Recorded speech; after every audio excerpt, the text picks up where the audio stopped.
Gracias, lo han escrito.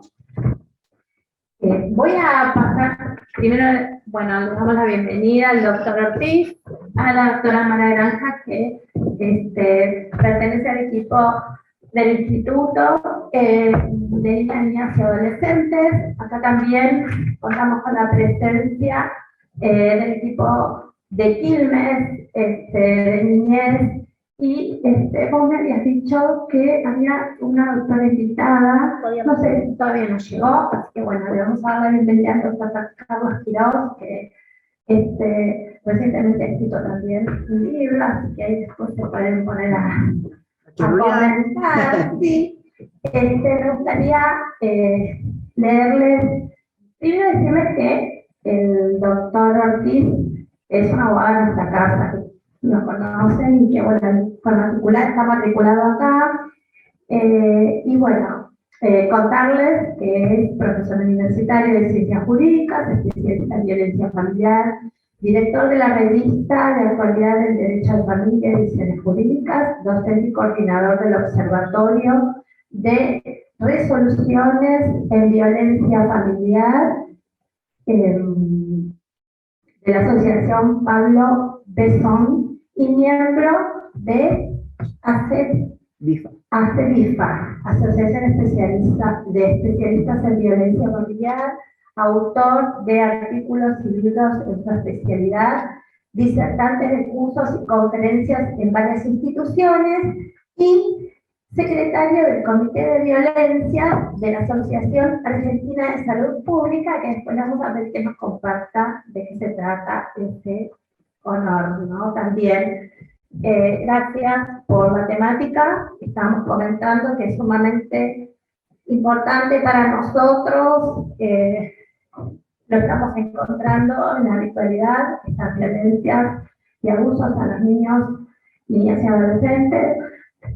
Comentábamos recién con los que estaban acá, no sabemos si es que se tapó la olla ahora, siempre existió, o es parte de nuestra cultura.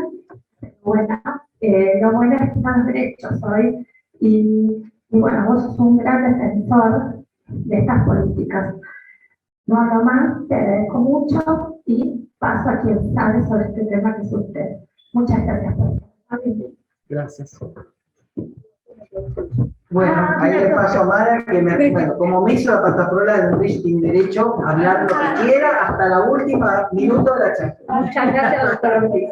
Bueno, en el Día del Docente Universitario, que es hoy 15 del 5, bueno, tenemos el honor de tener a este inmenso disertante que nos va a dar una capacitación sobre esta temática que expone la gran vulnerabilidad en la que se encuentran nuestras infancias, y que han llevado a que desde el Estado Nacional de los distintos estamentos se den distintas respuestas y herramientas, como la que últimamente el 13 de abril se sancionó la ley 27.709, que ahora tenemos el número, decreto de promulgación 253 del 2023, que es la ley Lucio, que establece una capacitación federal en materia de niños, niñas y adolescentes, sobre todo en esta temática que tiene que ver con las violencias sexuales hacia nuestras infancias. Bueno, en este marco es que hoy ponemos a disposición de todos ustedes presentes y los que nos están escuchando esta capacitación. Muchísimas gracias. Muchas gracias. Un aplauso grande a la gente del instituto. Mara, mi compañera de siempre acá de Quilmes, Anita, Julia, Luján, todo el equipo, Gaby, que siempre está, Andrea, bueno, toda gente que siempre la rema en la temática, ¿no? En la defensa de los derechos. Si me siento acá, va bien la transmisión, todo, no hay ningún problema, ¿no? Me voy a sentar un ratito acá y después me paro porque no me puedo quedar quieto, para que la cámara me vaya. Ahí está, ahí me ven bien, ¿no? Perfecto. Y ahí los veo a ustedes y veo a la gente que está en Zoom. Agradecer, por supuesto, a la gente del Colegio de Abogados de Quilmes y nuevamente a las compañías del instituto por, bueno, el cariño de siempre, cada vez que vengo, a aportar de lo que estudio, ¿no? Y eso también, para mí es importante, hace la importancia del tema. Así que agradecer también al colega que viene también a compartir desde su experiencia también, más de, creo, del foro penal, como estaban contando, de la temática que es sumamente interesante y compleja, ¿no? Así que después vamos a intercambiar algunas palabras con respecto al tema.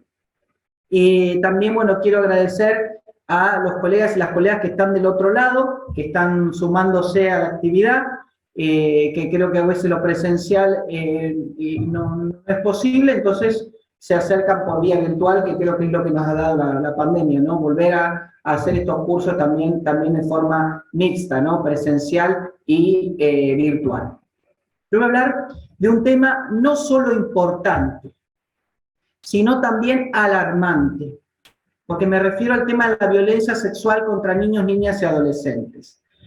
Generalmente, si hablamos de este tema, desde el aspecto jurídico, tendemos a relacionarlo con la investigación penal de delitos contra la integridad sexual, que lo que no es incorrecto. Obviamente no es incorrecto porque se debe propender a la responsabilidad penal del autor por la comisión de estos delitos, ¿no? Cuando corresponda.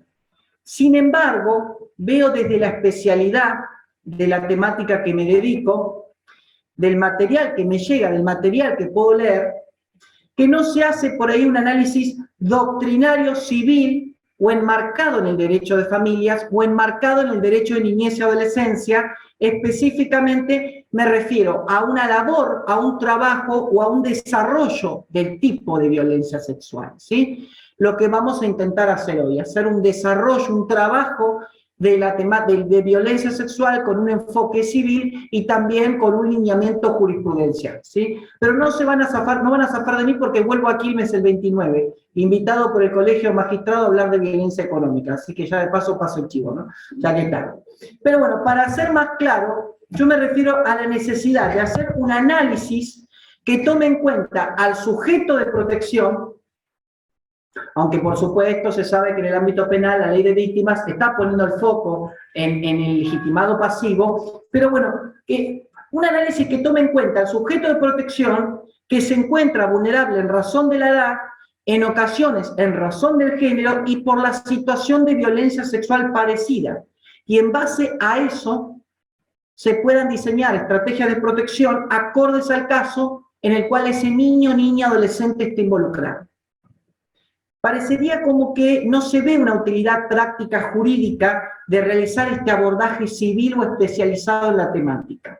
Pero insisto que hacer este tipo de análisis no implica desmerecer lo realizado o lo resuelto en el fuero penal, sino empezar también a revalidar cuestiones civiles atinentes al tema.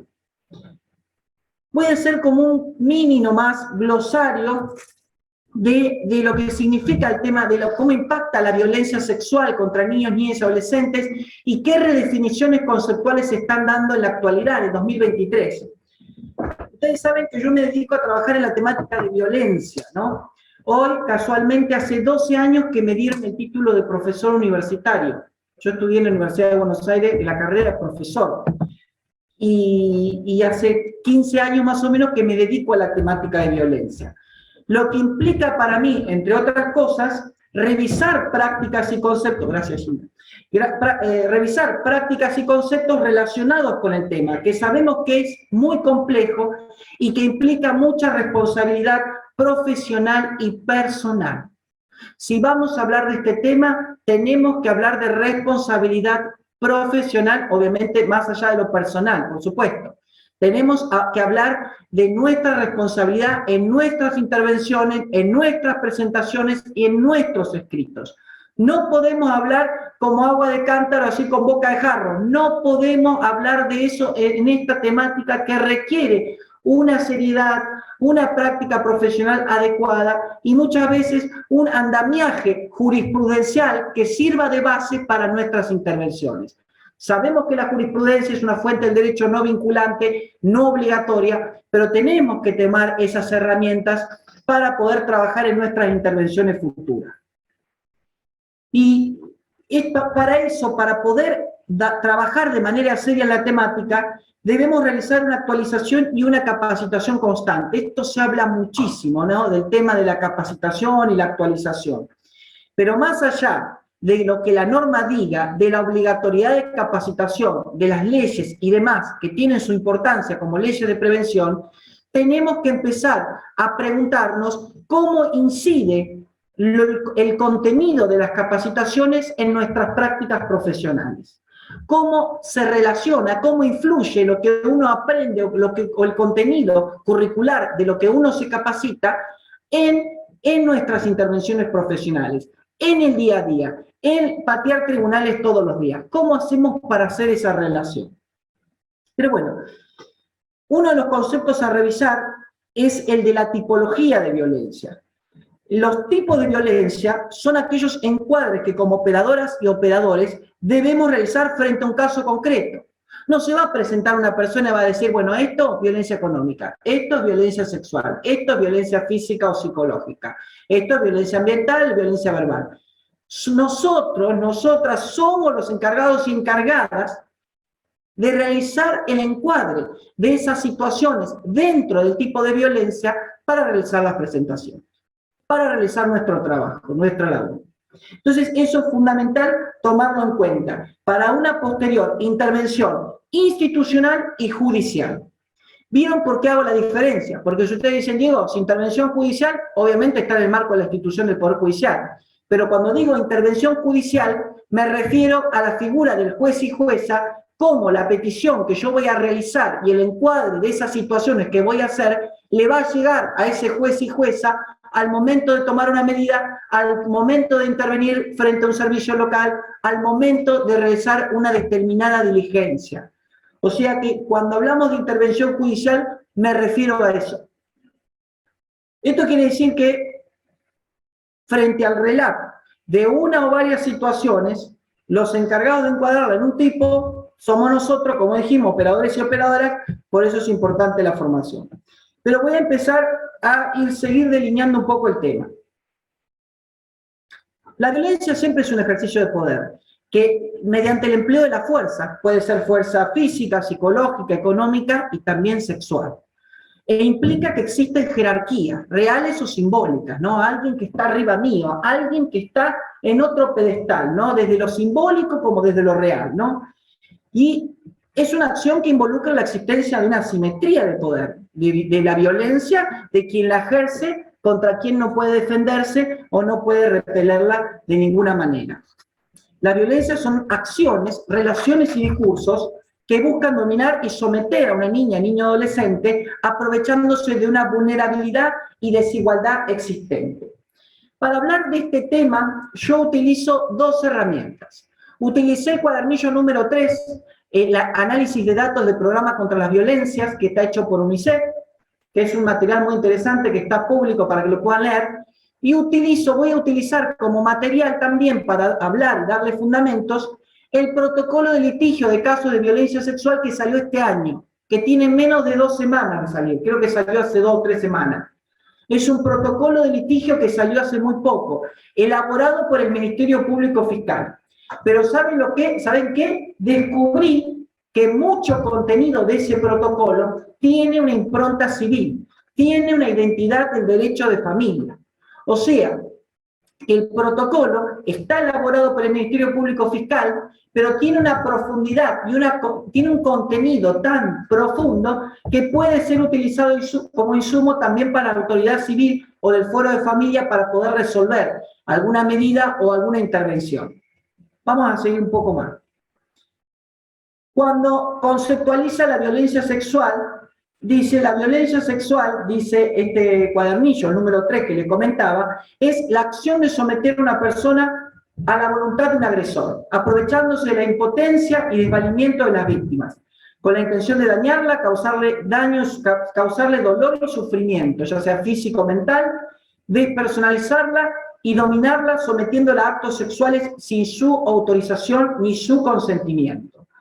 Abarca un conjunto amplio de conductas con contenido sexual no consentidas.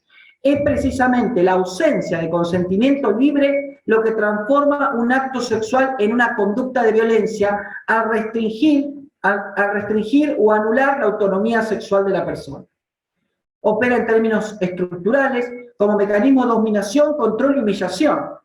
En ese protocolo de litigio del 2023 se adopta una definición amplia de violencia sexual centrada en aquellas acciones con contenido sexual desplegadas sobre personas que no la han consentido o no la han podido consentir.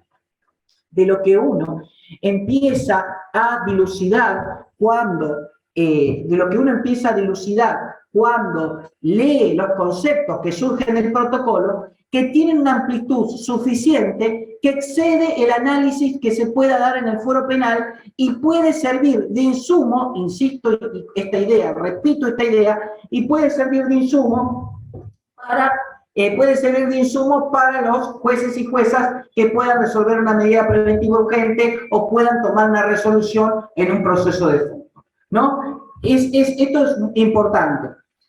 Ya la Convención Belén do Pará para prevenir, sancionar y erradicar la violencia contra la mujer, me pongo acá porque si no los de la Cámara me ven por acá, entonces ya la Convención Belén do Pará, el artículo 1, cuando define a la violencia, incluye a la violencia sexual y aclara un interesante informe de seguimiento de las comisiones expertas del MESEC y de la Mesa de Seguimiento de la Convención Belén do Pará.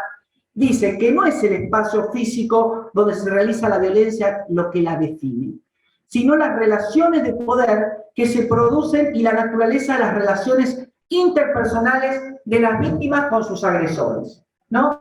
Esto me hace acordar una película griega que siempre sugiero, no es tan conocida, que se llama Miss Violence, Señorita Violencia, es una película griega que fue prohibida en algunos países, en donde el señor, el padre, abusaba de sus hijas cuando cumplían una cierta edad. Y una de sus hijas, en el cumpleaños, sabía que si cumplía esa edad, a partir de ahí iban a abusar de ella, está festejando el cumpleaños, se acerca a la ventana y se tira por el balcón. Y así empieza la película, una película terrible que se llama Miss Violence, una película griega. La recomiendo, la sugiero para ver también cómo se da esa cuestión de dominación, de jerarquía dentro de la familia, que por supuesto era el buen vecino, era el mejor, era el hombre que juntaba plata para las rifas, era el gran vecino. Entonces, ¿quién iba a creerle a estas mujeres? Creo que una de las hijas, el hombre llevaba a una de las hijas con sus compañeros de trabajo para que abusen sexualmente de ella también. O sea que es terrible la película, pero impacta, más allá de la cuestión de cine, impacta también cuando uno estudia la temática, cómo se va dando esa cuestión clara de jerarquía, de poder, ¿no? Los conceptos de violencia sexual que más o menos estuvimos charlando hablan claramente de fuerza, de asimetría y de vulnerabilidad, ¿no? Ya vamos pensando que la vulnerabilidad es un elemento, es un parámetro que sirve para una intervención judicial o institucional. Ya no estamos hablando del concepto de vulnerabilidad que viene, que ustedes dicen, bueno, pero vos no sos trabajador social, eso es un concepto del trabajo social. No es así. Vos no sos psicólogo, Diego, eso es un concepto de la psicología. No es así. El concepto de vulnerabilidad tiene también un estudio normativo, parte también de las 100 reglas de la CIA sobre acceso a justicia a las personas en condición de vulnerabilidad, que sabemos que la acordada 5 del 2009 de la Corte Suprema le da importancia como guía de actuación. O sea que tenemos que empezar a hablar seriamente de la vulnerabilidad como criterio de intervención judicial o institucional. Tenemos que empezar a hablar claramente de la vulnerabilidad sexual como criterio de intervención judicial o institucional. O es lo mismo una niña que tiene una discapacidad mental, que tiene 5 años y es abusada sexualmente, que un adolescente que tiene 17 años y que tiene, de alguna manera, ambas son menores de edad, ambas son niñas, hay un cruce con las cuestiones de género, pero claramente la vulnerabilidad, de alguna manera, de un caso puede ser distinta que en el otro. Perdón por lo burdo de los ejemplos, pero es una manera también de acercar un poco el tema, ¿no? Darle realidad al tema. Lo que hizo interesante este cuadernillo, número 3, que se lo hace UNICEF, por el gobierno también, que se llama Un análisis de datos de programas contra las violencias, da un concepto lo suficientemente amplio de violencia sexual contra niños, niñas y adolescentes, que nos permite a nosotros navegar por diferentes fueros teniendo en cuenta la necesidad, lo que se necesita para poder resguardar y proteger a esa niña, ese niño o adolescente. A veces pasa esto a nivel general, que cuando los conceptos son muy amplios, uno empieza a pensar, ah, bueno, entonces ahora abrimos el cajón desastre y entra todo.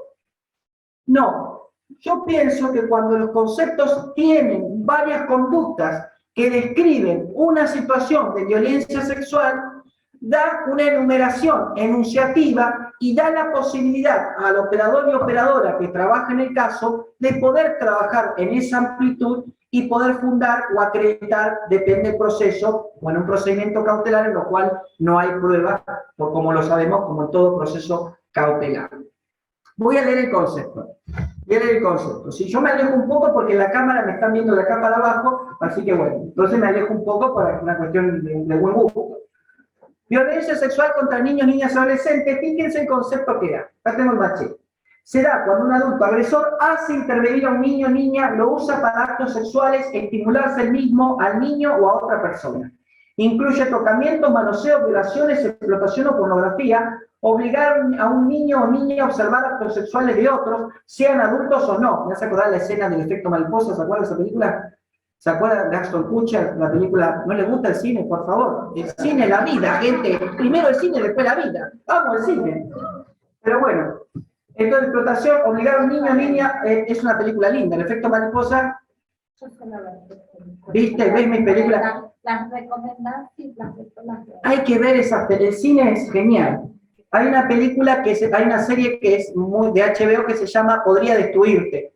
Y habla también de las consecuencias de las personas que atraviesan situaciones de violencia sexual, las consecuencias y muchas veces la victimización secundaria, la violencia institucional y los estereotipos de género que existen con respecto al tema. Se llama Podría Destruirte, es una de HBO, una serie para recomendar. Pero insisto, el abuso sexual, bueno, habla de que puede ocurrir en los hogares, instituciones, escuelas, lugares de trabajo, dentro de las comunidades. Los agresores pueden ser del ámbito familiar, conocidos, vecinos, desconocidos y pueden ser de cualquier nivel socioeconómico o educativo.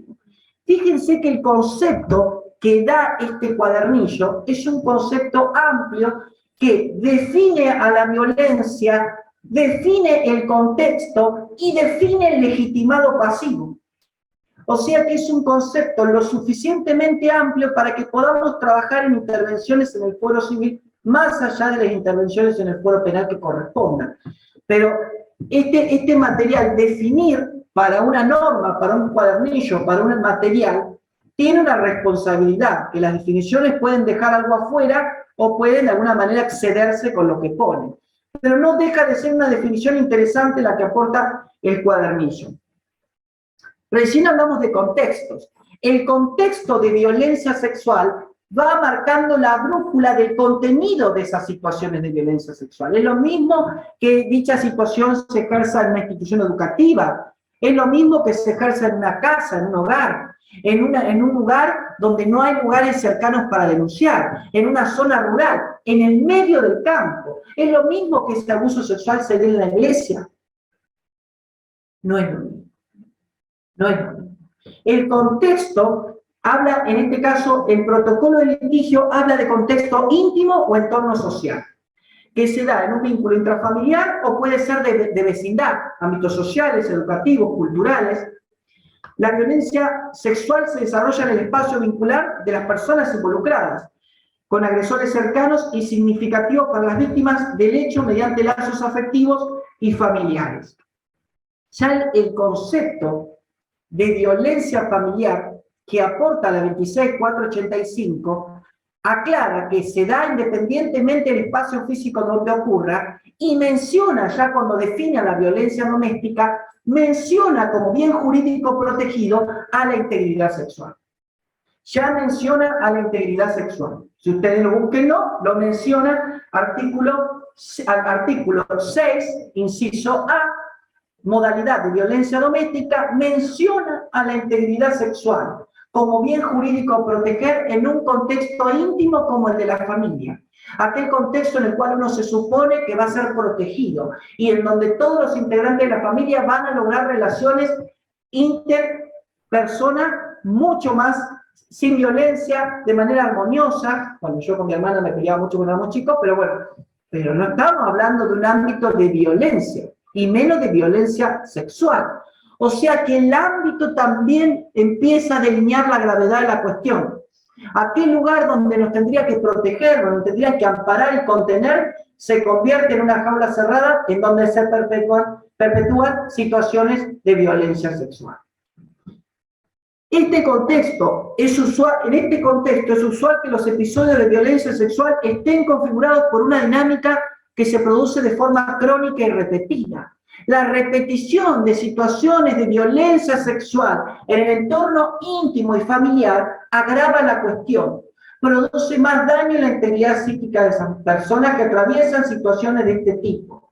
Cuando ustedes tienen frente a un caso, hubo abuso desde los 4 años hasta los 13, 9 años de abuso sexual, 9 años de situaciones encuadradas de violencia sexual, ¿no? Callándose, recibiendo el regalo del Día del Niño, recibiendo los regalos de las fiestas, queriendo, respetando y también siendo abusada o abusado por aquella figura que tendría que contener, dar armonía y protección y amor como es un progenitor.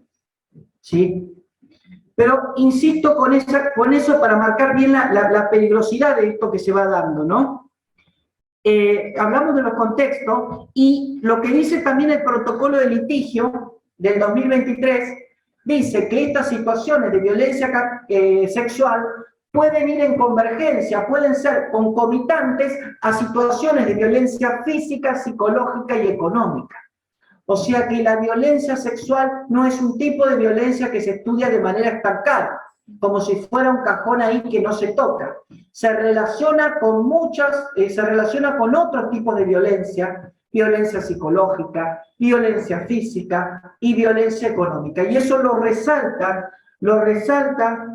el protocolo del 2023 y habla de una cuestión cíclica, de una cuestión que se repite. Y en la repetición está la gravedad, el daño, la afectación a la personalidad.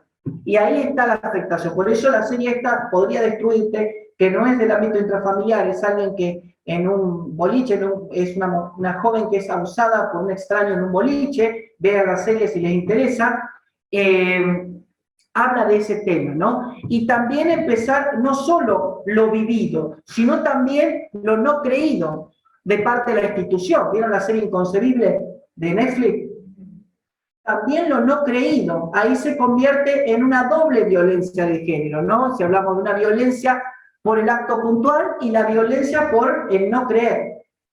Si se da esta violencia sexual contra un niño o niña adolescente, soy vulnerable en razón de la edad, vulnerable en razón de la situación de violencia sexual padecida y también no puedo acceder a las instituciones directamente si no es por medio de un adulto que me represente legalmente para hacer una denuncia de violencia o para una intervención. Entonces, muchas veces ese representante legal, progenitora, es el que ejerce situaciones de violencia en el ámbito familiar. Entonces, importante la figura del abogado del niño, importante la figura del defensor de menores, importante la figura de los especialistas en la temática de violencia y en la temática de niñez y adolescencia. Por otra parte, empezar no solo a trabajar como si fueran supuestos modelos, siempre el mismo supuesto, reconocer la interseccionalidad y la acción en base al mismo, empezar a reconocer la interseccionalidad. Ya en el protocolo se dice que investigar este tema, investigar violencia sexual, exige incorporar una perspectiva de género y de interseccionalidad desde su comienzo. Esto quiere decir que la violencia que afecta a las mujeres cis y a las personas del colectivo LGTBIQ+, están determinadas no solo por motivos de género, sino también por otros factores que pueden aumentar el grado de vulnerabilidad al que se encuentran expuestas. Y ahí menciona la calidad de niñas, su origen rural, discapacidad, pertenencia a una comunidad indígena, las situaciones de pobreza. Una niña de 8 años que es pobre, que tiene una discapacidad por intelectual, y que vive en una zona en la cual no hay forma de reclamar. no sabe que hay una abogada, no sabe que hay un abogado, que alguien puede resolver para que tenga un mayor bienestar. El tiempo pasa, las situaciones de violencia sexual se siguen repitiendo de manera crónica y esto afecta claramente su integridad futura. La afecta, ¿no? Hay un documental de Calcuta, India, sobre el barrio rojo, en la cual es un barrio en el cual hay mujeres que están en situación de prostitución y muestran también que niñas de 5 o 6 años también atraviesan esta situación. Fíjense el impacto que tiene de solo escucharlo, imagínense ver ese documental del barrio rojo de Calcuta. Es terrible ver esa situación, ver ese tipo de material y documental. Y también tienen sellado su destino, forman parte de ese barrio, no salen de ese barrio, son barrios así cerrados, van todo el tiempo, todas las noches, luces oscuras, de colores, todo el tiempo viendo las niñas cómo sus madres son violentadas sexualmente y cómo eso les genera recursos. Esto claramente impacta, ¿no? Más de ustedes van a decir, bueno, Diego, vos no te vayas, Diego, no te vayas hasta India, Calcuta, porque acá también pasa, terrible, ¿no? Y hay muchos documentales, mucho material. Uno que se dedica a la temática empieza a ver el impacto. Claramente esto se enmarca y se contextualiza en el supuesto, porque si no, se convierte todo en una serie de expósitos en el cual ve la prostitución como si fuera algo colorido, florido, cuando en realidad es un contexto de violencia de género en su modalidad contextual, social, de tipo sexual. ¿Se entiende? Porque si no, romantizar estos temas, romantizar violencia sexual contra niños, niñas, adolescentes, es una práctica incorrecta, inadecuada y totalmente agresiva. Yo sabía que venía a esta charla y estaba viendo material de violencia mediática de tipo sexual. Y fíjense cómo las niñas son mostradas. 30 segundos se van a dar cuenta de un ejemplo claro de violencia mediática de tipo sexual contra niñas, niños y adolescentes. En este caso eran todas niñas.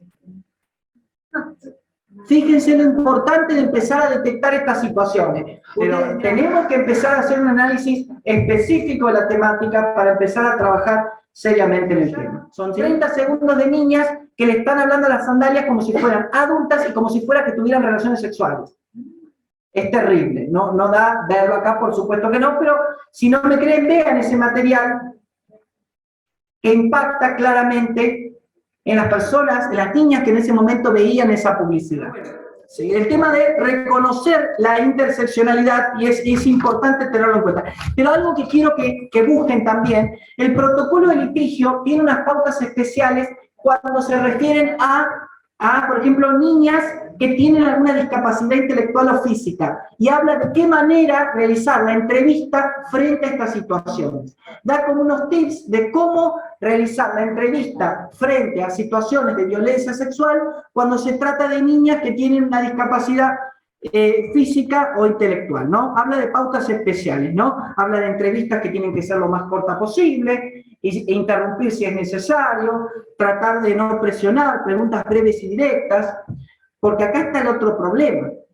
¿De qué manera esas niñas, niños y adolescentes que han sufrido durante tantos años violencia sexual, cómo verbalizan ante una institución que están sufriendo este tipo de violencia y que tienen que intervenir y frenarla por medio de alguna resolución? ¿De qué manera un niño, una niña, adolescente lo verbaliza? Ahora hablamos todo del lenguaje claro y la resolución judicial, pero yo cuando empecé, hasta las patas, iba a caldear, que eran los dos juzgados de familia que estaban juntos, tenía un miedo de entrar y pedir un expediente, que siempre que un expediente como el que me veía, sabía que yo era un pajarito, que recién empezaba, yo le pedía, dame Sánchez de Gorzo, me hacía el canchero. Imagínense, un niño de 8 años que fue abusado tantos años, ¿qué va a llegar al juzgado? A ver, doctora Malagranja, defiéndame. Por eso les digo, el impacto que produce eso es terrible. Y la legitimidad social, los vecinos que saben, las cosas que se saben, todo el mundo sabe que esta chica ha sido abusada por el padre, y la otra hija más chica también. Y esta legitimidad, esta complicidad, hace que las cosas sigan perpetuándose y no puedan, de alguna manera, ser frenadas. Vamos a analizar el tipo de violencia en el procedimiento de violencia. Las leyes especiales, si yo me corro un poco, igual, ¿me escucha la gente acá? Sí, lo único que va a ver es Bueno, que lo tengo, mejor que yo. Cuando se habla de violencia sexual, las leyes de violencia familiar de la década del 90 y posteriormente nunca mencionan al tipo de violencia sexual. Ustedes busquen las leyes de todas las provincias de nuestro país, no hablan de violencia sexual. ¿No les parece raro? Generalmente hablan de violencia física o psicológica, pero no hablan de violencia sexual. Mi opinión es que, por supuesto, se remitía al fuero penal para investigar este tipo de situaciones, pero quedaba la pata de intervención civil, protectora, la etapa protectora para poder tomar medidas o mecanismos procesales de resguardo de integridad física, psíquica y sexual de esas niñas y adolescentes. Recién, con la 26485, en marzo de 2009, cuyo decreto reglamentario es de 2011-2010, recién con la 26485 hay una definición de violencia sexual abarcativa, amplia, que parece que excede la cuestión penal. Pero al ponerla en un tipo de violencia sexual, le da entidad conceptual y le da entidad operativa para que todos abogados y abogadas puedan usarlo. Ustedes ya no pueden decir, bueno, pero el abogado intervino y en el fuero penal no le dio bola. Bueno, vamos al fuero civil para tomar una medida de protección y después veré también en el carril penal qué puedo hacer. Sí, Diego, pero acá me saltó este hombre, está sobreseído, que está perfecto, pero necesito proteger a esta mujer que se encuentra vulnerable. Esto pasó en un fallo penal en el cual se había denegado un incidente de carcelación por la vulnerabilidad que estaban sufriendo estas mujeres que eran fanáticas de un grupo de un hombre de rock, creo que era ¿cómo es el otro yo? No me acuerdo del grupo de... No, a ver, Trulalá, ¿qué es eso? Es un grupo de... Trulalá, un cuarteto, ¿qué es eso? Bueno, vamos.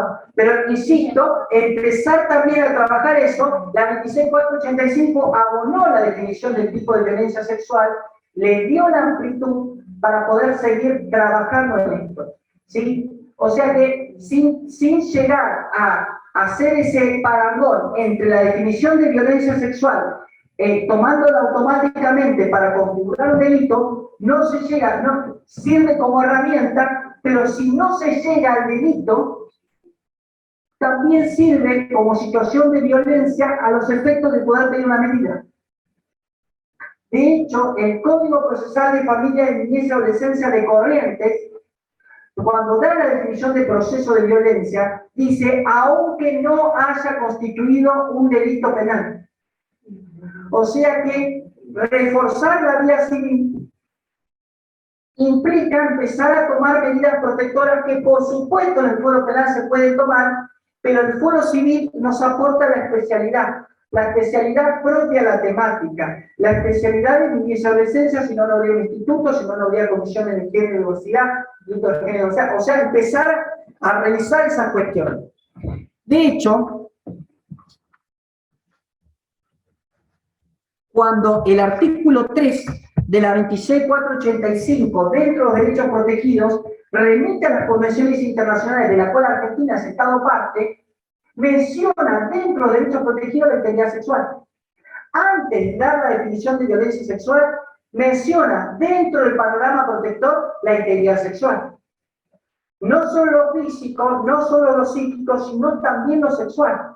Lo económico patrimonial también está incluido. El concepto de violencia, el artículo 4 de la 26485, incluye la integridad sexual. Y dentro de la modalidad de violencia, como dije hoy, de violencia doméstica, se menciona también a la integridad sexual. ¿Qué nos permite hablar de violencia civil con un enfoque civil? ¿Qué nos permite?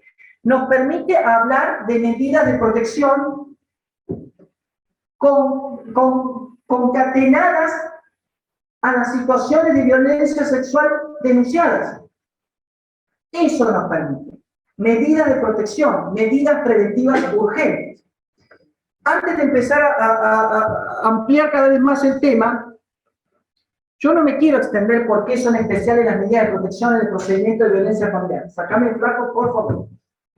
No me quiero extender por qué son especiales las medidas de protección. Lo que sí quiero decir es que si el artículo 26 primer párrafo me está diciendo que se van a poder tomar medidas preventivas urgentes conforme los tipos y modalidades de violencia. Si violencia sexual es un tipo de violencia, entonces la medida preventiva y urgente que se va a tomar va a tener que ser concordante y coherente ese tipo de violencia sexual.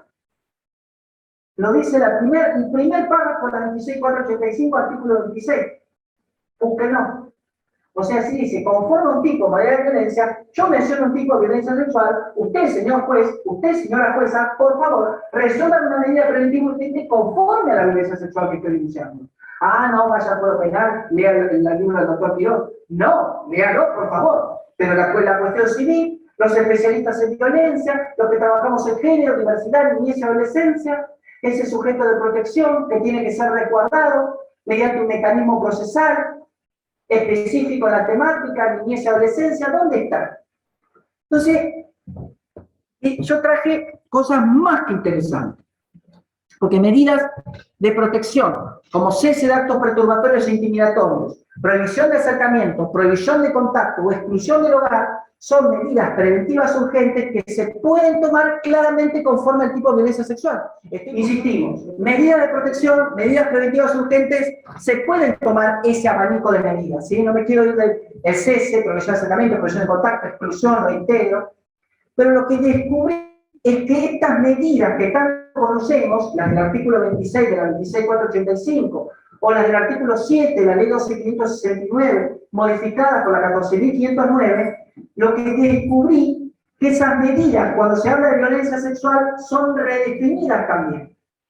Hace unos años, cuando vine acá a hablar de medidas, empecé a citar un fallo, que lo cité mucho tiempo, por eso no lo traje preparado para hoy, lo voy a decir tipo así a capela. Era un fallo del paso de los libres corrientes.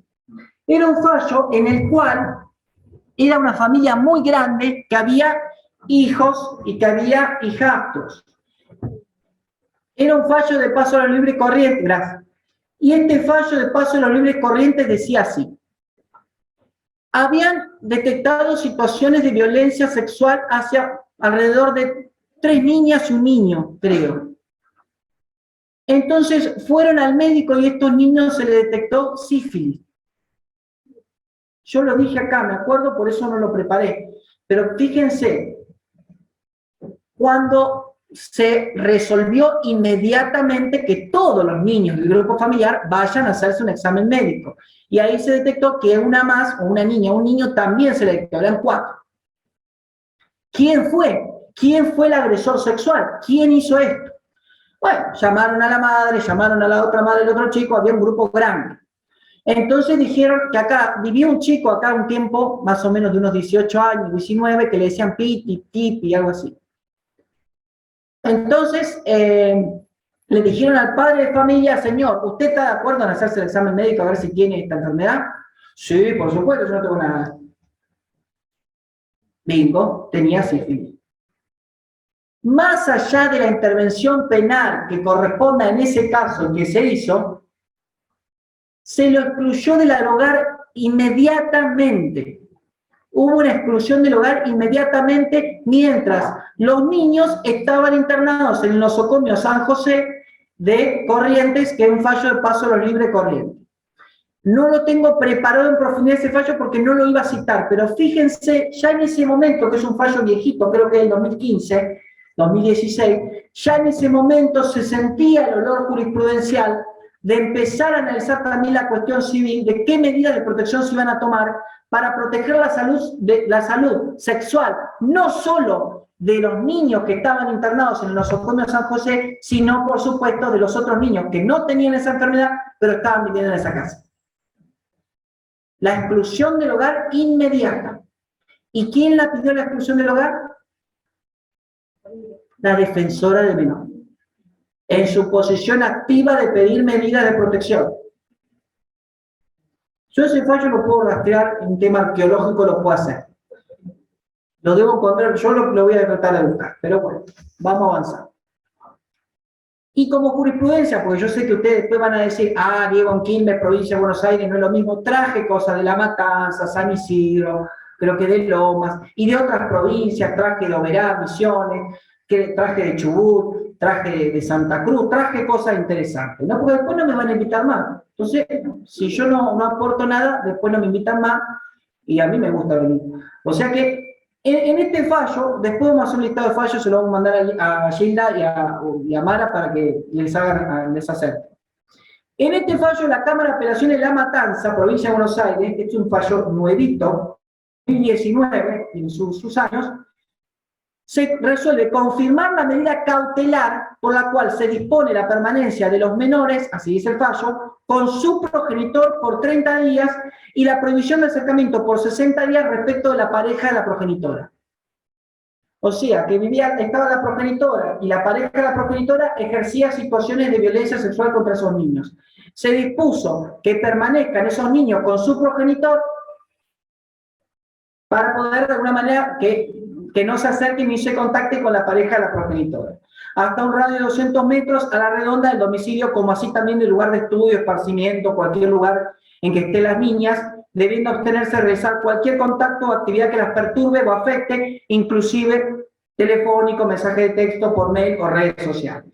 Dice esto el fallo, fíjense, la función de las medidas es evitar que el presunto abuso, no estoy aseverando nada en la cuestión penal, que el presunto abuso se concrete o hacerlo cesar en forma inmediata, sin necesidad de contar con prueba contundente, porque estamos en una vía cautelar, y en el caso se observa una comunicación inadecuada de la actual pareja de la progenitora hacia una de las niñas, que sería incompatible con una situación de abuso.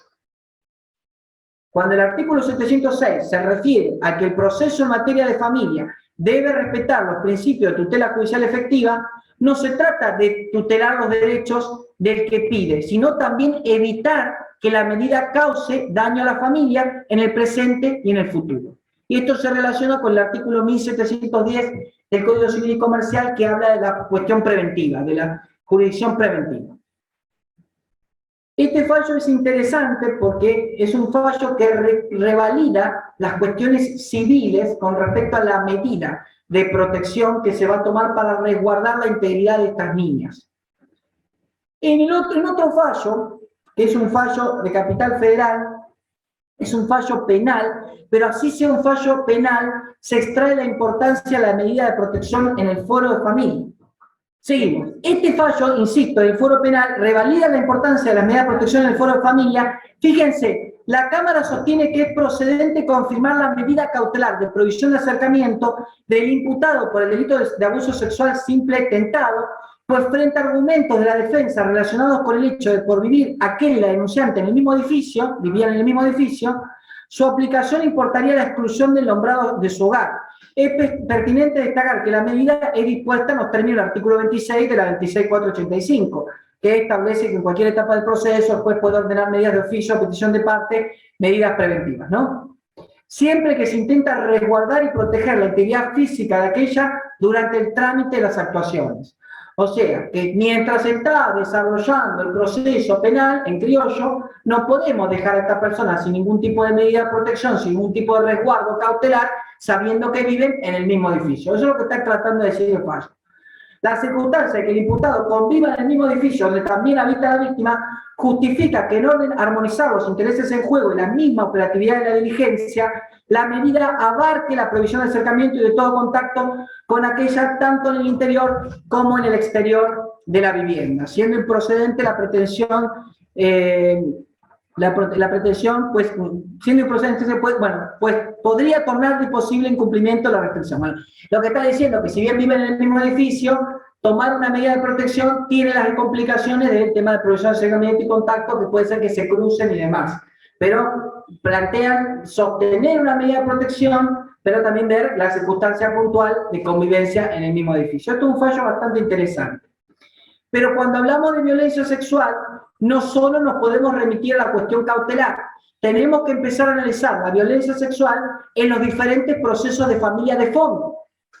Porque es un error pensar que las situaciones de violencia se dan exclusivamente en el procedimiento de violencia familiar. Porque muchas veces las situaciones de violencia sexual atraviesan procesos de fondo.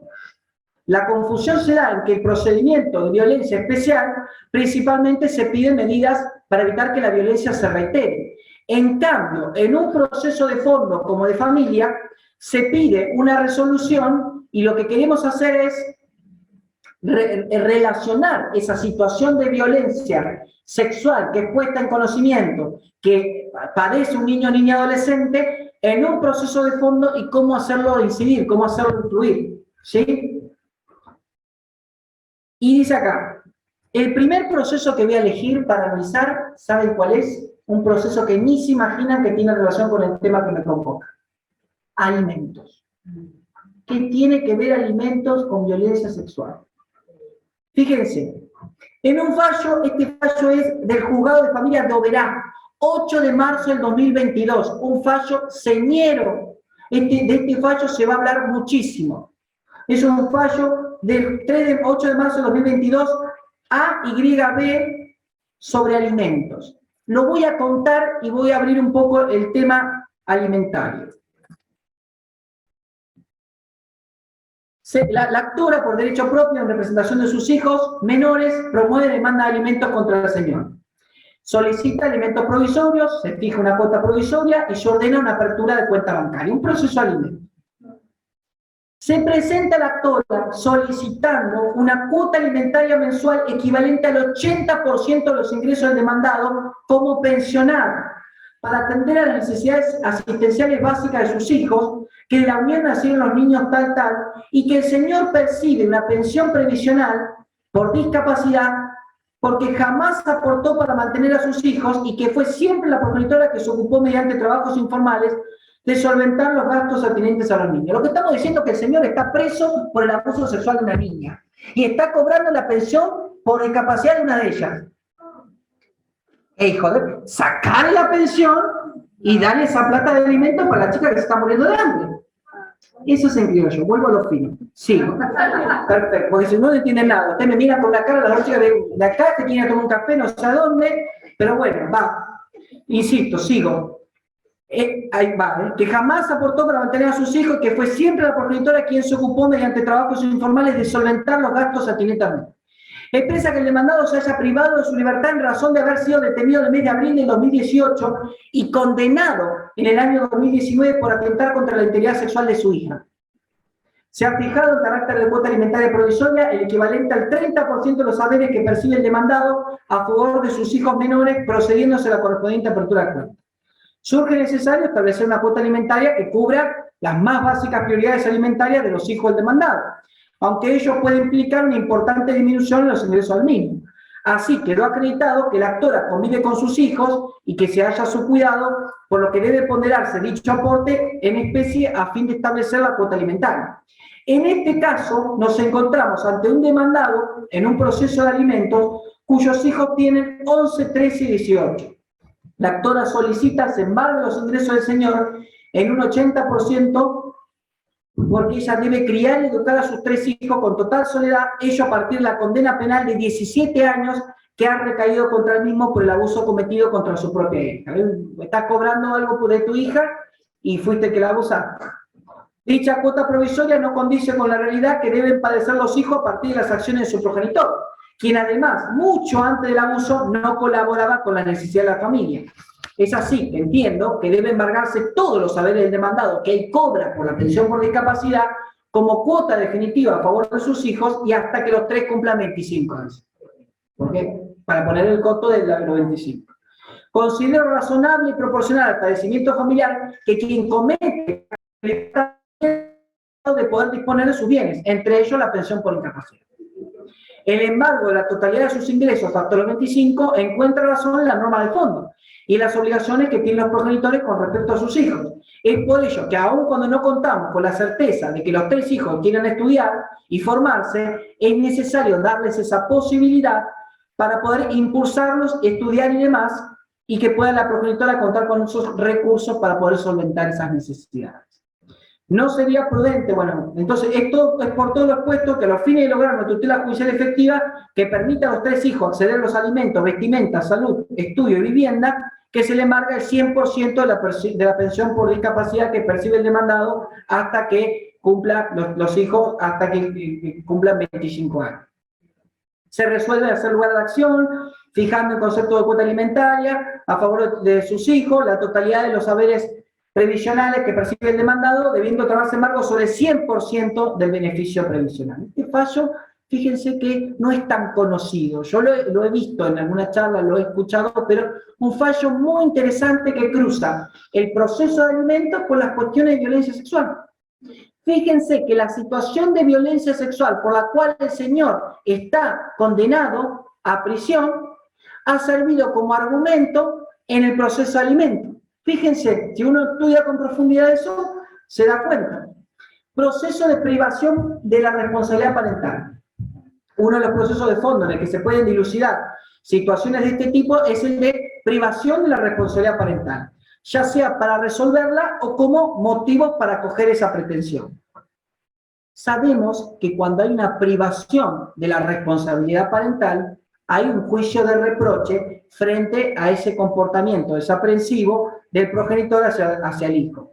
Sin embargo, la razón de ser de este instituto excede el mero afán represivo del ascendiente que actúa en ese sentido, y el objetivo es salvaguardar los derechos humanos y fundamentales de los niños en el ámbito de las relaciones familiares, conforme a una obligada perspectiva constitucional y convencional. Esto lo saqué de una colega rosarina que se llama Natalia Hernández, que escribió un artículo muy interesante sobre las consideraciones del régimen de privación de la responsabilidad parental. Eso búsquenlo, Natalia Hernández.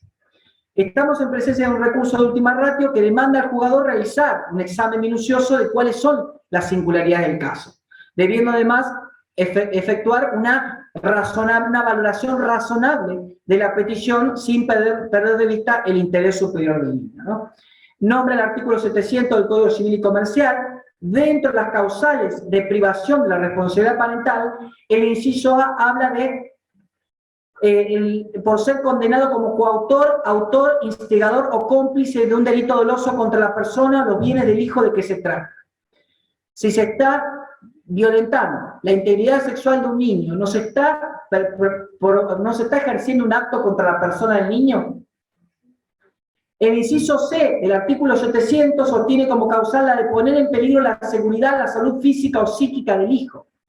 Esto permite encuadrar todo tipo de acciones o omisiones capaces de vulnerar la finalidad esencial de la responsabilidad parental, generando un daño grave actual o potencial al descendiente, ¿no? Esto también lo analiza mucho, hay un fallo de Puerto Madryn, que, bueno, hay un fallo que cita a Natalia Hernández de Puerto Madryn muy interesante. Después se modifican los artículos vinculados a la privación de la responsabilidad parental por la ley 27.363. Dispone privación automática de la responsabilidad parental ante dos nuevos presupuestos. Uno de ellos es el delito contra la integridad sexual contra sus descendientes, que obviamente es un motivo para privarlo automáticamente de la responsabilidad parental. Se ha tratado de esta manera de dejar atrás la violencia institucional que representaría mantener el cuidado personal de un niño en cabeza del progenitor que hubiese cometido el delito de abuso sexual contra su descendiente menor de edad. Natalia Hernández cita un fallo de Puerto Madryn del 2018. La actora solicita la privación de la responsabilidad parental del señor respecto de sus dos hijos, por haber sido condenado como autor material y penalmente responsable de delito de abuso sexual con acceso carnal en concurso real con abuso sexual simple agravado por el vínculo contra la señora y su hija menor de edad. Se alega que el señor no puede continuar detentando la responsabilidad parental. El hecho de ser condenado es razón suficiente para tener por acreditada su incapacidad para ejercer el rol parental. No le importó la integridad psicofísica de su hija, también ha afectado la integridad de su hijo, quien atravesaba un gran malestar y angustia por el accionar de su padre. Abusó sexualmente de su hija y el otro hijo, de alguna manera, perjudicado indirectamente por él. Finalmente, el fallo, criollo va, criollo viene, se da lugar a la privación de la responsabilidad parental de la hija, pero con respecto al hijo no se lo priva la responsabilidad parental, sino se le suspende, que no es lo mismo que la privación, ¿no? Obviamente todo fallo tiene su crítica, pero lo que dice el fallo es que el acto directo de violencia sexual ha sido ejercido contra la niña. Por eso el artículo habilita que la privación de la responsabilidad parental sea con respecto a ella y no al niño. En otro fallo de San Isidro, provincia de Buenos Aires, fíjense este fallo de San Isidro que no lo habrán escuchado. Es un fallo de San Isidro del 2018. En este fallo dice que del relato de los hechos se desprende que el progenitor se presenta ante el juzgado de primera instancia del Fuero de Familia número 2 en San Isidro, peticionando que se ordene la privación y suspensión del ejercicio de la responsabilidad parental de la señora. La señora ha abusado y ejercido violencia física y psíquica sobre sus 2 hijas. ¿Se comprende? Hecho que se acredita con la condena firme a 9 años de prisión, emitida por el Tribunal en lo Criminal número 5. Acá el abuso lo había perpetuado la progenitora, por resultar penalmente responsable en calidad de autora del delito de abuso sexual gravemente ultrajante por su condición de progenitor. La magistrada comprende que la condena penal firme es prueba suficiente y concluyente para dar lugar a la pretensión esgrimida por la parte actora, disponiendo el resguardo del interés superior de las adolescentes, la privación de la responsabilidad parental y la encartada de pleno derecho y con efecto retroactivo al dictado de aquella hasta tanto recaiga una resolución en contrario, recayendo su titularidad y ejercicio exclusivamente sobre el progenitor. Fíjense que presentamos este supuesto muy particular, ¿no? Porque la mayoría, el gran porcentaje de los que ejercen violencia sexual son varones, son hombres. Y el gran ámbito en el cual se da la situación de violencia sexual es el ámbito familiar, el ámbito íntimo, ¿sí? Proceso de cambio de nombre. Seguimos con los procesos. Como principio general, el nombre es inmutable. El nombre es inmutable por lo que el cambio del mismo debe estar restringido al cumplimiento de determinados supuestos. Estos deben ser de entidad suficiente para dar lugar a una petición. Un fallo ha dicho que no se trata de una cuestión caprichosa ni burocrática, sino de evidencias que habiliten a sentenciar favorablemente lo peticionado. Uno de los supuestos de gravedad que motiva la solicitud de cambio de un nombre son las situaciones de violencia sexual que se ejerce contra un niño o niña adolescente padecidas por parte del progenitor que le ha dado su apellido. La gravedad no solo reside por el hecho de portar el apellido del progenitor abusador, sino en los efectos que dicha portación tiene en la integridad psíquica, en la afectación directa de la personalidad que le impide el ejercicio pleno de sus derechos en pie de igualdad con las demás personas. La autoridad judicial debe dirimir la cuestión y debe verificar si esos hechos y pruebas son suficientes para poder considerar como justo motivo conceder el cambio pedido. El artículo 69 del Código Civil y Comercial plantea los motivos por los cuales se puede solicitar el cambio de nombre. El artículo 69. El artículo referido plantea que se considera justo motivo, entre otros, 69, inciso C, la afectación de la personalidad de la persona interesada, cualquiera sea su causa, siempre que se encuentre acreditada. En orden a valorar la existencia, el juez se encuentra facultado para examinar con una amplitud de criterio las distintas situaciones propuestas, para luego decidir si se ven afectados los principios de orden y seguridad o si existen algunas razones que inciden en el menoscabo de quien lo lleva y las circunstancias de hecho justifican el cambio pretendido. Este fallo es un fallo de Salta, del Juzgado de Persona y Familia número 3 del 2015, del 26 de marzo de 2018, la defensora oficial número 5, en representación del señor, expresa que este señor desea utilizar únicamente el apellido materno, en virtud de los malos tratos brindados por su progenitor y que este manifiesta que había sido abusado sexualmente por su padre a temprana edad, siendo asistido e internado en el hospital materno-infantil. Fíjense lo que ha sido la situación de violencia sexual que terminó en internación.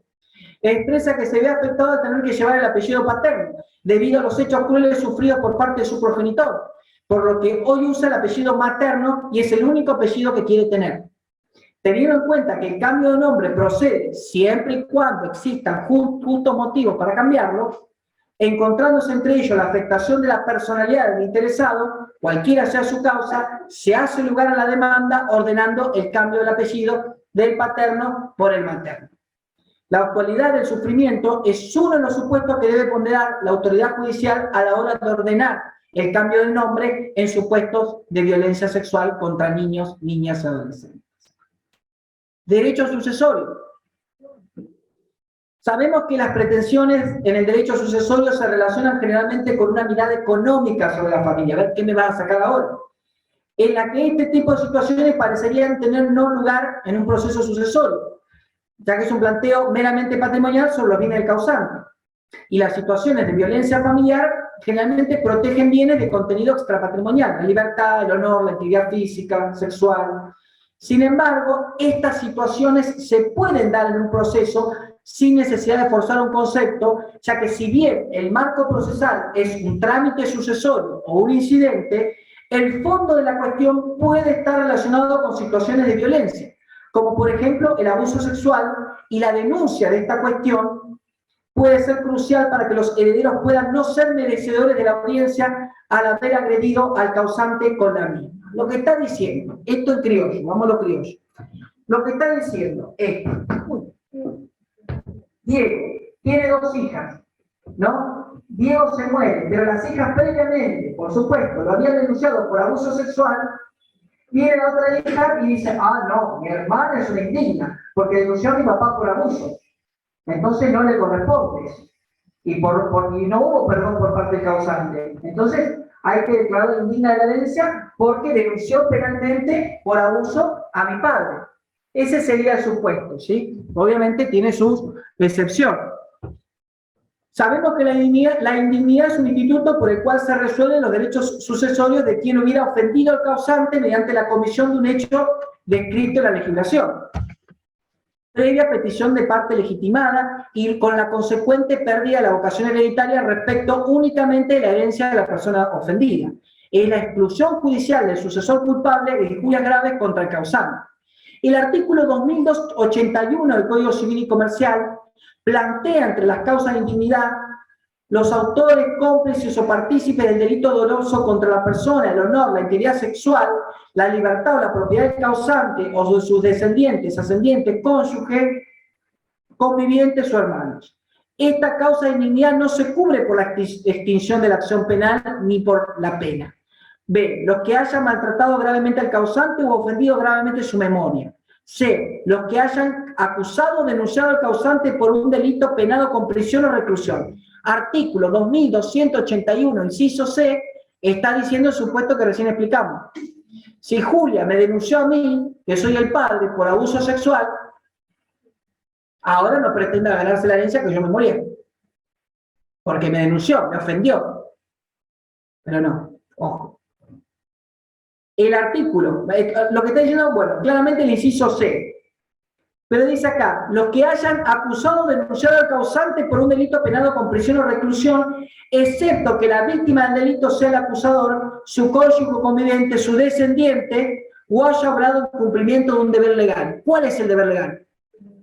Denunciar. El deber legal es denunciar.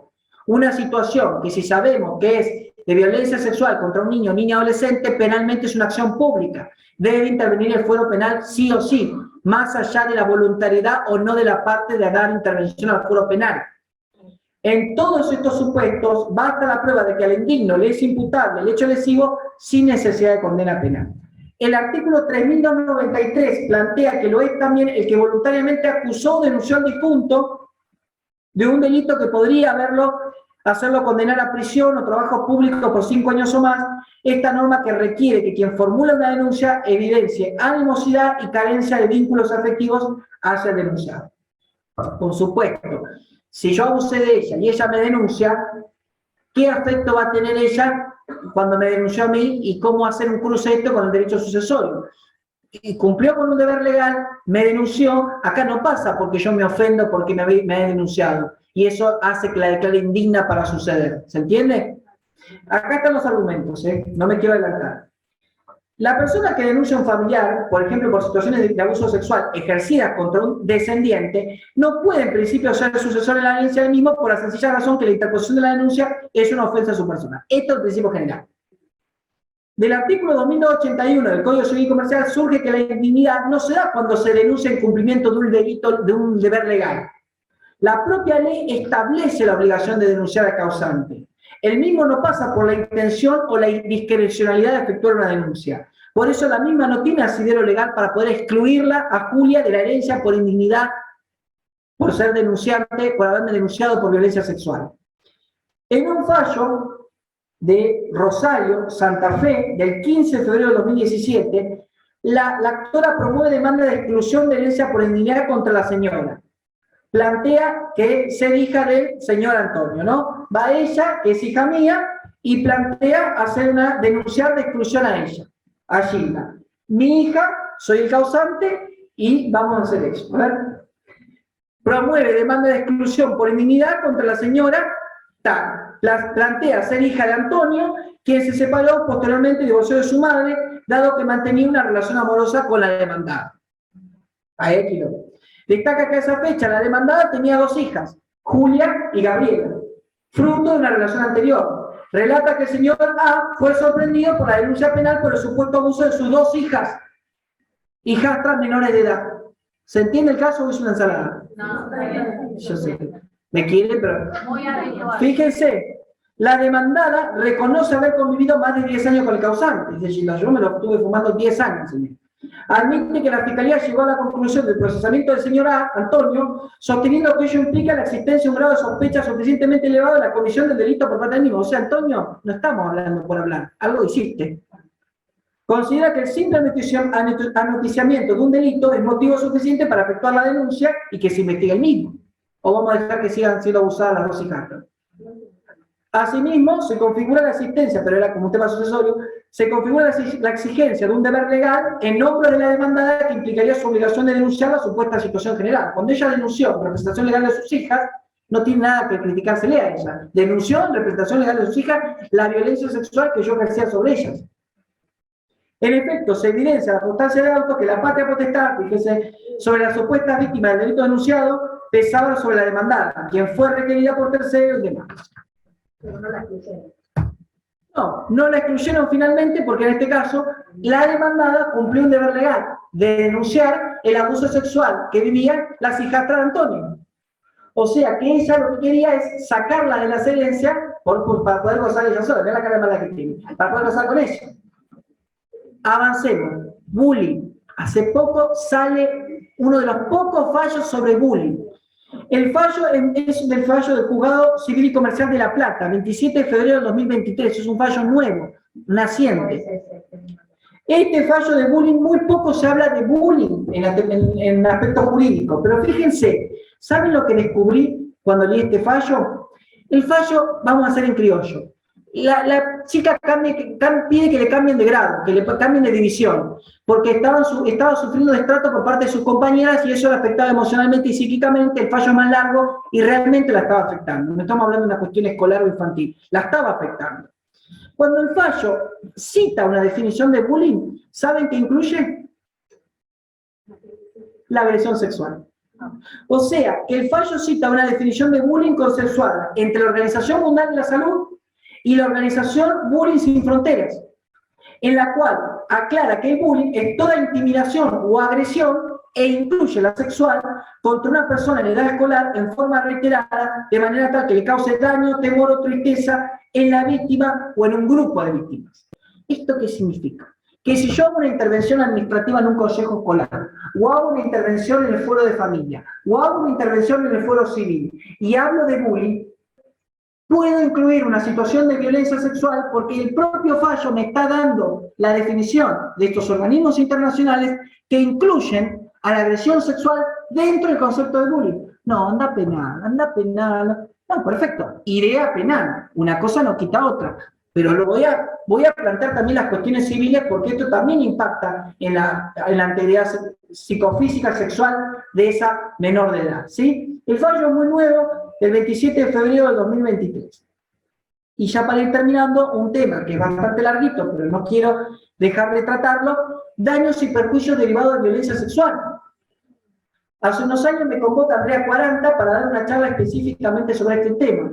Y hace algunas semanas escribo para Diario Digital Femenino un artículo que se llama La cara civil de la violencia sexual. Esto me lleva a repensar el tema de los daños y perjuicios derivados de violencia sexual.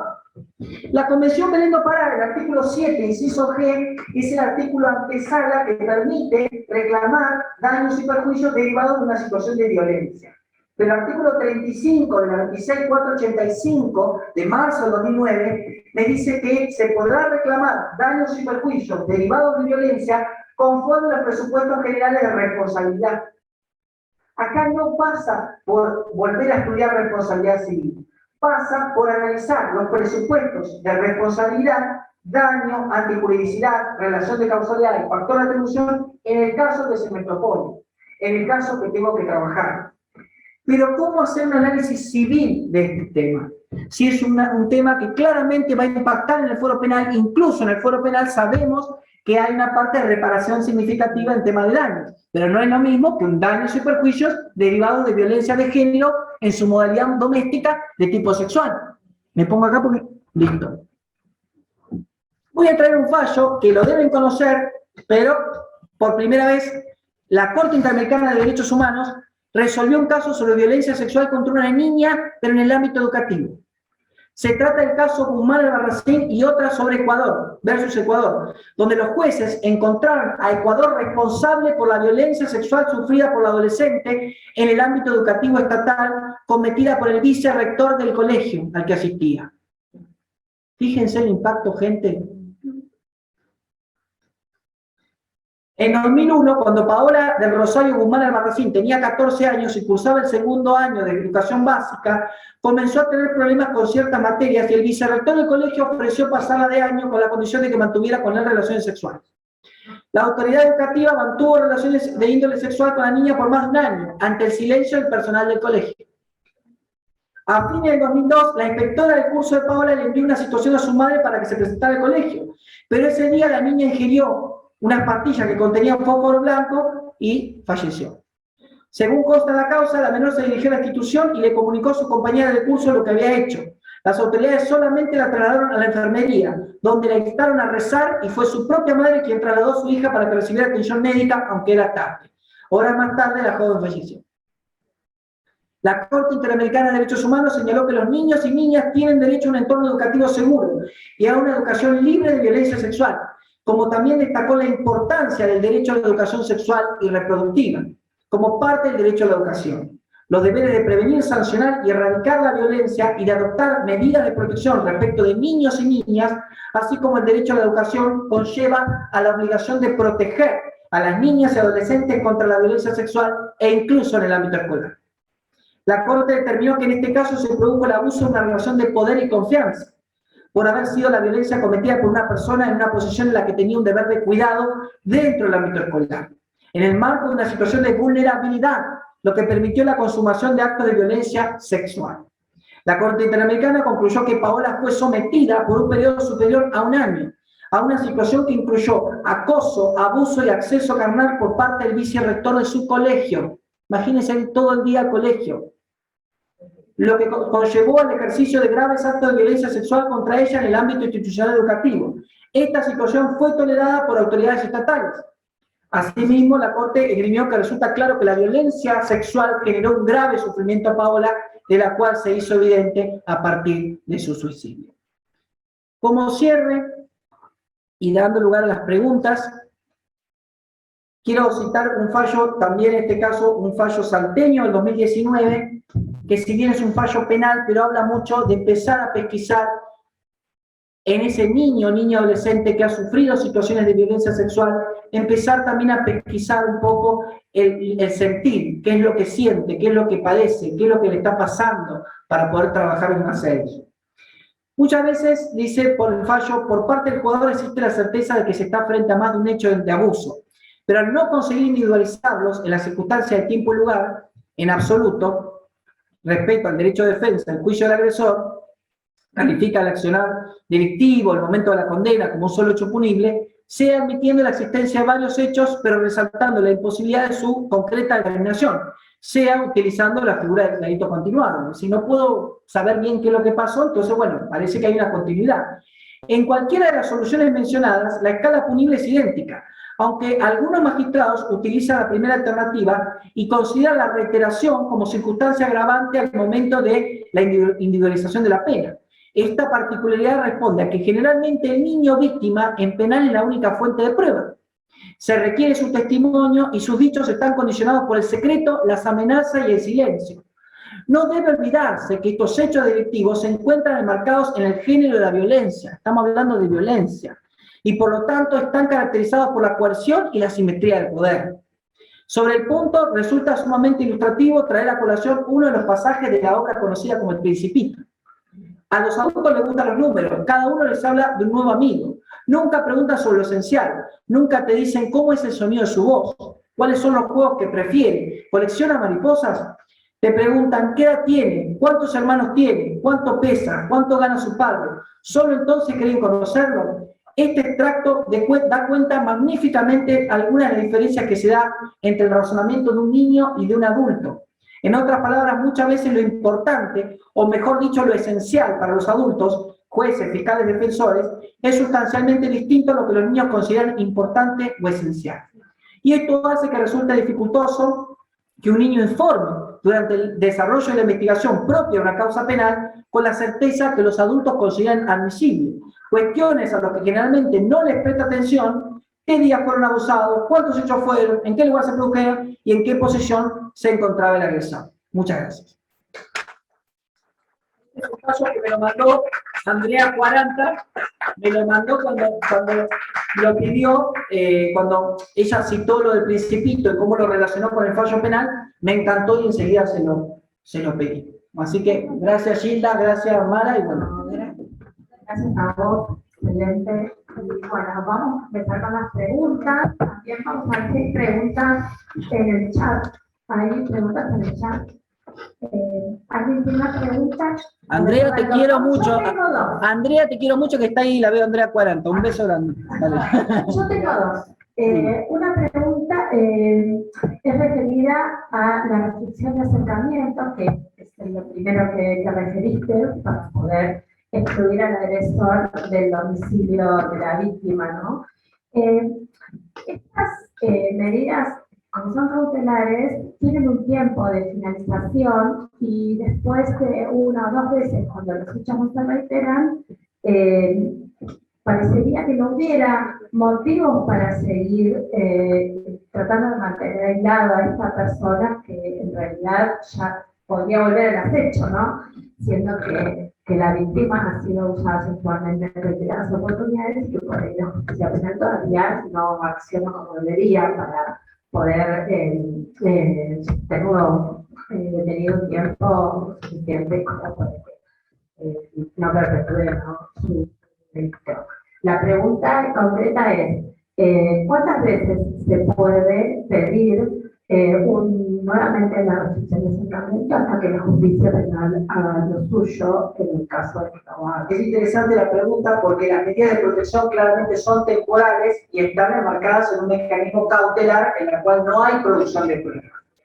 Siempre digo que el fundamento de la minuta no responde a la cuestión jurídica. Estamos hablando de que si no hay ningún riesgo que pueda afectar esa integridad física, psicológica o sexual, no tiene asidero mantener unas medidas ante la inexistencia de riesgo. Pero por otro lado, siempre que haya un riesgo y que pueda afectar a la integridad de esta persona que atravesó una situación de violencia sexual, se puede prorrogar, pero todo depende del caso en concreto, depende del caso puntual, ¿no? Y lo que habría que pensar, estoy pensando más allá de la pregunta de Gilda que me ha hecho, que me ha gustado mucho, es empezar a trabajar en los fundamentos de la prórroga, que no sean fundamentos estrictamente jurídicos, sino también trabajar en los fundamentos multidisciplinarios. La propia psicóloga está diciendo de que no está fortalecida para poder estar sin ninguna medida de resguardo legal. O sea, vos juez o vos jueza, poné la mirada también disciplinar desde el punto de vista de la psicóloga que atiende hace varios años a ella, que atravesó una situación de violencia sexual, y tener ese como argumento para poder mantener una medida de protección, de acercamiento y contacto, que sabemos que son temporales, que sabemos que no pueden ser eternas, pero sabemos que se van a dar cuando no haya ningún riesgo que cubrir. Fíjense qué interesante la pregunta que realiza Gilda desde el punto de vista de la intervención judicial. Si la propia ley de violencia familiar establece dentro del artículo 7 medidas de protección que se puedan tomar en el orden judicial, ¿por qué solo usarse y anclarse en la medida de riesgo que tomó el órgano técnico administrativo?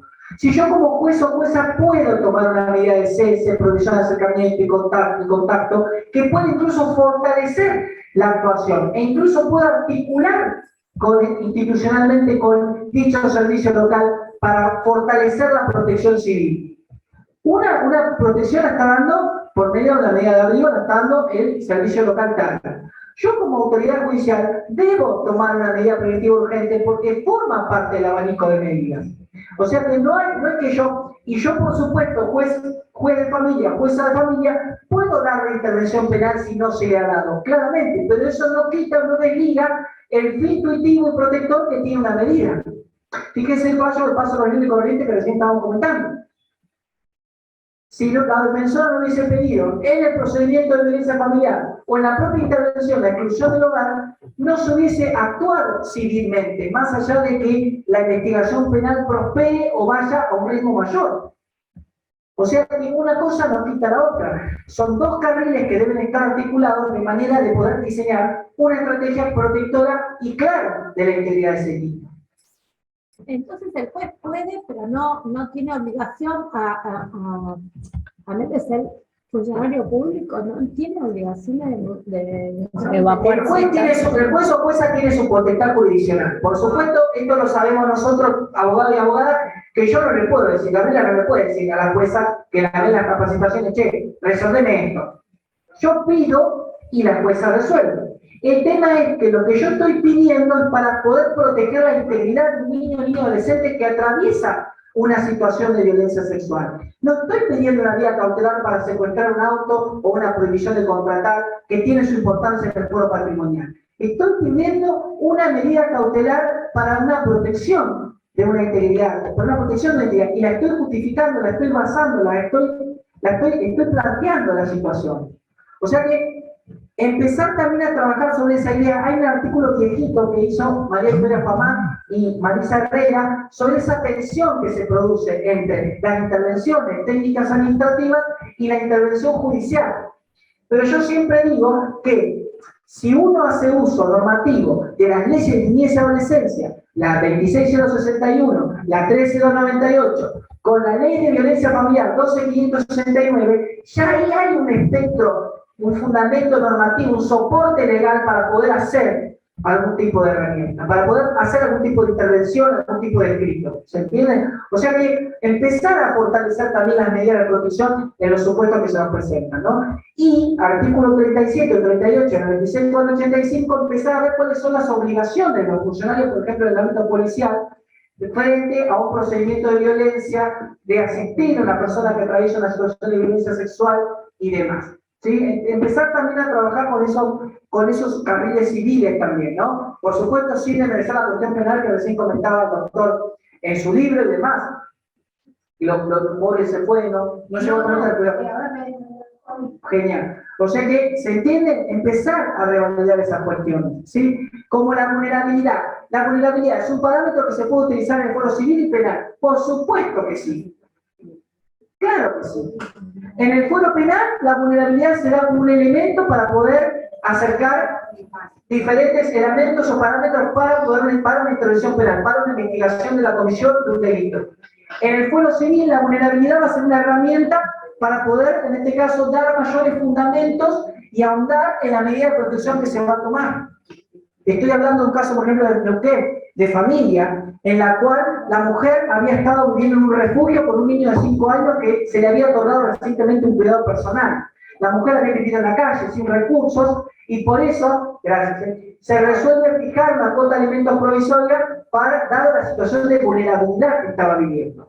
Entonces, empezar también a detectar la vulnerabilidad, el reconocimiento de las intersecciones y el reconocimiento de que el caso tiene a veces varias vulnerabilidades a los efectos de poder tomar una medida, ¿sí?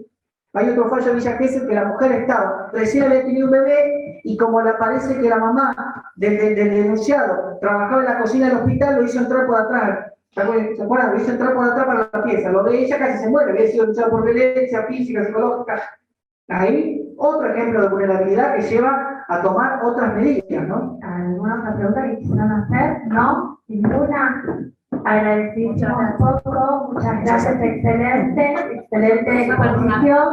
Gracias a todos los que están en el chat. Recuerden que si No hay preguntas en el chat. Para los fallos, manden un mail al colegio y les van a ser respondidos. Gracias. Muchísimas gracias, gente. Un beso grande.